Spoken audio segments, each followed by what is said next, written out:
In this video, we will see some differences between posts and pages. First, we will see the destination and then the purpose of each of them, and then the key differences between them, and finally we will see some live examples or visual examples of posts and pages.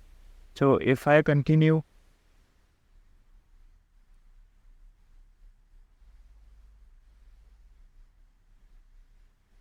what are posts?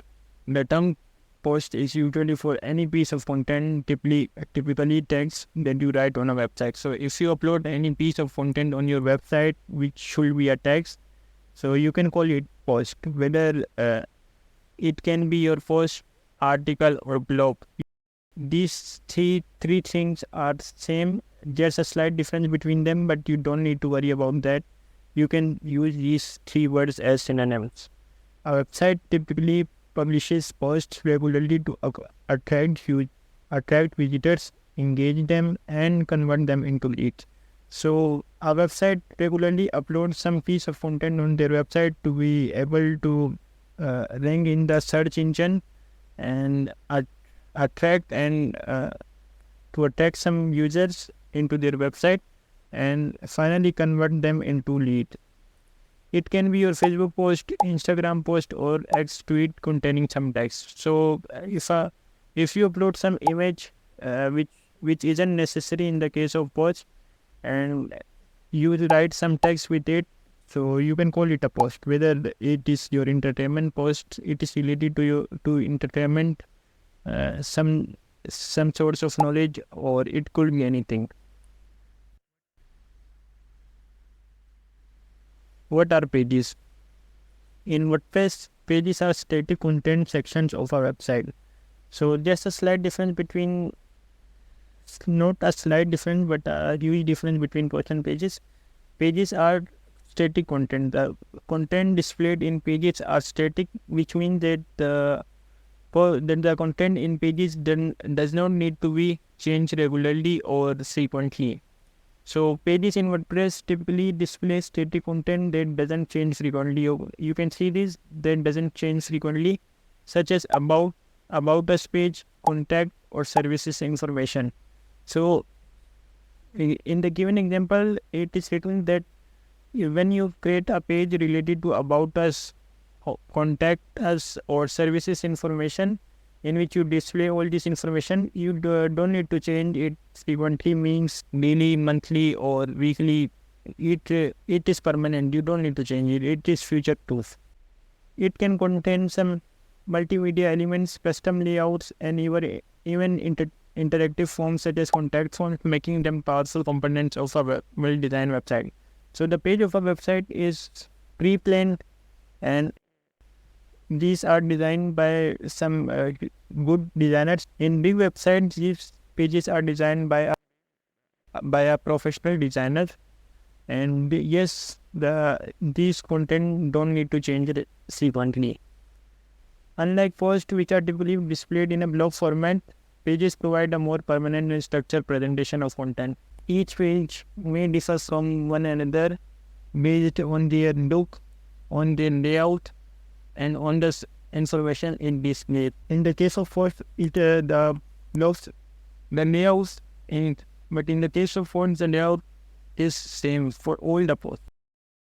So posts are displayed in reverse chronological order, which means the recent the post is, the more higher it will be shown. So when a visitor visits your website, all the recent posts will be shown to it rather than showing some previous posts of a previous month or a previous year. All the new posts will be shown to your visitors. Pages are displayed in hierarchical order. It means that all pages in your website are either shown in header or footer, creating hierarchy to better access all the pages. Some pages may have child pages, so it is usually shown in header or footer to better access all the pages. Posts are typically used for timely content or dynamic content such as ongoing or upcoming events. So a post is based on true and current events. No, not true. It can be based on fake events too, but yes, it is for some kind of events, whether it is ongoing or upcoming events, such as in 2024, Palestine is a current and a hot topic for the post. Pages are used for static, timeless content. They contain information that doesn't frequently change. As I said previously, that the pages contain some sort of content that does not need to be changed or updated regularly or frequently. They they allow for easy updates and revision, ensuring that visitors have access to the latest information. So a post needs to be updated monthly or yearly. For example, if I write a post on prices of mobile, so if I write a post in 2024 and in the prices that I mentioned were of 2024, so when we will enter 2025, I need to re-edit my whole post and update all the prices that will be in 2025. Pages are future-proof. They don't require changes. Only the look of the page is updated over time. As I said previously, that the content of the page is well designed, and it is designed by some good designers, and the content shown does not need to change frequently. Same thing again and again. Posts are organized using categories and tags, allowing visitors to filter and find specific topics. But in the case of pages, there are no categories or tags. Posts are often associated with comments. Also, they can be shared via share buttons on different social networks. Okay, so you can write comments in the post section.